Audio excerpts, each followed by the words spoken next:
अब नागरिकता साबित करने के लिए जन्म प्रमाण पत्र होना जरूरी नहीं है। जी हाँ, पिछले कुछ समय से नागरिकता के मुद्दे ने देश के लाखों करोड़ों लोगों को टेंशन में डाल दिया था, क्योंकि सरकार ने जो नागरिकता साबित करने की शर्त रखी थी वह ऐसी थी जिसे पूरा करना लगभग नामुमकिन था। लेकिन हाल ही में एक नया आदेश चुनाव आयोग की तरफ से आया है, जिसने लाखों लोगों की टेंशन खत्म कर दी है। पहले जहां नागरिकता साबित करने के लिए जन्म प्रमाण पत्र सबसे जरूरी दस्तावेज माना जा रहा था, वहीं अब चुनाव आयोग ने साफ कर दिया है कि इसकी जगह 11 प्रकार के दस्तावेजों में से कोई एक भी आपके पास है तो वह भी मान्य होगा। मतलब अगर आपके पास इनमें से कोई एक भी कागज है तो आप अपनी नागरिकता साबित कर सकते हैं। अब सवाल यह है कि आखिर ये 11 दस्तावेज कौन कौन से हैं? क्या आधार कार्ड, वोटर आईडी, पासपोर्ट इनमें शामिल हैं? और जन्म के साल के हिसाब से किन लोगों को कौन कौन से अतिरिक्त दस्तावेज दिखाने होंगे? दोस्तों, सबसे पहले तो मैं आपको बता दूं कि चुनाव आयोग ने लोगों की उम्र के हिसाब से यहां पर अलग अलग नियम निर्धारित किए हैं। 1987 से पहले जन्म लेने वालों,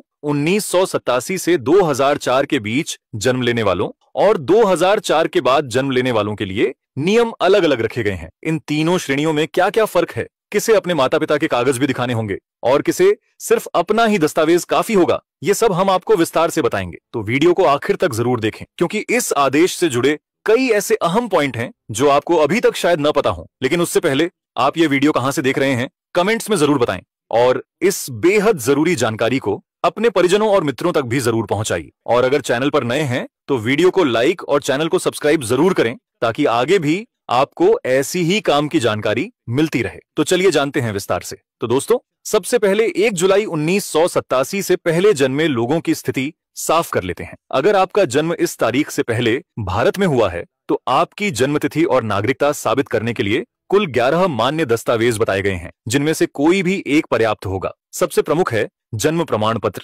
लेकिन बहुतों के पास उस समय यह नहीं बना था तो पुराने समय में जारी हुआ वोटर आईडी भी नागरिकता साबित करने में पर्याप्त रहेगा। अगर वह भी नहीं है तो हाई स्कूल की मार्कशीट दिखाई जा सकती है, क्योंकि उस पर दर्ज जन्मतिथि स्वीकार्य मानी जाती है। लेकिन अगर आप 10वीं पास नहीं हैं तो भी यहाँ पर विकल्प बंद नहीं होते। स्कूल का कोई भी प्रमाण पत्र, जैसे 5वीं या 8वीं की टीसी, पुराने स्कूल से मिला प्रमाणित पत्र, जाति प्रमाण पत्र, निवास डोमिसाइल प्रमाण पत्र, भूमि आवंटन या रजिस्ट्री बेनामा से जुड़े कागज, सरकारी नौकरी या पेंशन से संबंधित आधिकारिक प्रमाण, इनमें से कोई भी दस्तावेज अगर आपके पास है तो यह भी आपकी श्रेणी में मान्य है। सार यह है कि 1987 से पहले वालों के लिए अपने दस्तावेज ही पर्याप्त हैं। माता पिता के कागज दिखाना अनिवार्य नहीं है। लेकिन यहाँ एक बात पक्की समझ लें, Aadhaar card, PAN card, ration card और ड्राइविंग लाइसेंस पहचान और पते की पुष्टि के लिए सहायक दस्तावेज हैं, लेकिन अकेले इनके आधार पर नागरिकता सिद्ध नहीं मानी जाएगी। इन्हें साथ रखना फायदेमंद है ताकि मिलान और पता परिवार की जानकारी तुरंत मिल जाए। पर नागरिकता के लिए 11 में से ही किसी एक मुख्य दस्तावेज का होना जरूरी है। कई जगह लोग मान लेते हैं कि सिर्फ आधार दिखाने से वोटर लिस्ट में नाम जुड़ जाएगा, लेकिन ऐसा नहीं है। मुख्य प्रमाण वही होंगे जो सूची में बताए गए हैं। अब आते हैं 1 जुलाई 1987 से लेकर 2004 के बीच जन्मे लोगों पर। इस श्रेणी के लिए नियम थोड़ा सख्त हैं। आपको अपने दस्तावेज के साथ माता पिता में से किसी एक की भारतीयता का प्रमाण भी देना होगा। माता पिता का वोटर कार्ड, पासपोर्ट, जन्म प्रमाण पत्र, सरकारी नौकरी पेंशन से जुड़े अधिकृत कागज, भूमि रिकॉर्ड, किसी पहले हुए एनआरसी या सरकारी सूची में नाम, इनमें से जो उपलब्ध हो वह प्रस्तुत करना होगा। साथ ही अपना हाई स्कूल मार्कशीट, जन्म प्रमाण पत्र, पासपोर्ट या 11 वाले अन्य दस्तावेजों में से जो उपलब्ध हो वह भी जोड़ें। मतलब यह श्रेणी अपना प्लस एक अभिभावक के नियम पर चलती है। 2004 के बाद जन्मे लोगों के लिए माता पिता के कागजों की आवश्यकता और स्पष्ट हो जाती है। यहाँ अपने दस्तावेज के साथ सामान्यतः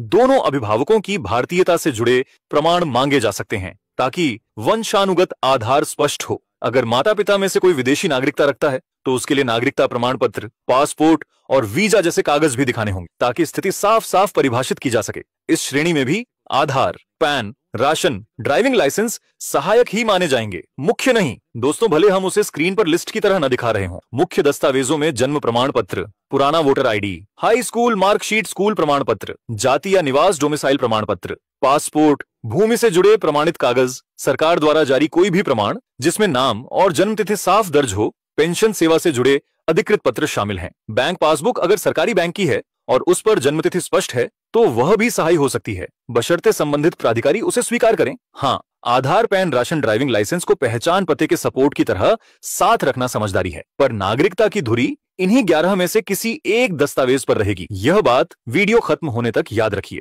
दोस्तों, पहले अब जन्म और मृत्यु का पंजीकरण अनिवार्य करने वाला कानून 1969 में पारित हुआ और 1 अप्रैल 1970 से पूरे देश में प्रभावी हुआ। लेकिन शुरुआती दशकों में आम लोगों ने जन्म प्रमाण पत्र को उतनी प्राथमिकता नहीं दी, इसलिए बहुतों के पास आज भी पुराना जन्म प्रमाण पत्र उपलब्ध नहीं है। समय बदला और नियम सख्त हुए। 1 अक्टूबर 2023 से संशोधित प्रावधान लागू हैं, जिनके तहत 2023 और उसके बाद जन्म लेने वालों के लिए जन्म प्रमाण पत्र को एकमात्र वैध आधार मानते हुए उसे हर प्रमुख सरकारी शैक्षणिक प्रक्रिया में अनिवार्य कर दिया गया है। निर्देश यह भी है कि जन्म के 7 दिनों के भीतर अस्पताल से डिस्चार्ज से पहले ही प्रमाण पत्र जारी कर दिया जाए और अब यह डिजिटल रूप में भी उपलब्ध है, इसलिए नए माता पिता को देरी बिल्कुल नहीं करनी चाहिए। दोस्तों, इस सब को लेकर मेरी व्यक्तिगत सलाह यही रहेगी कि जो भी मुख्य प्रमाण आपके पास उपलब्ध हैं, उनकी साफ स्कैन कॉपी और फोटोकॉपी तैयार रखें। नाम, जन्म तिथि, पते की स्पेलिंग मिलान कर लें और जहां जरूरत हो वहां सेल्फ अटेस्टेशन कर लें। इससे सत्यापन में वक्त नहीं लगेगा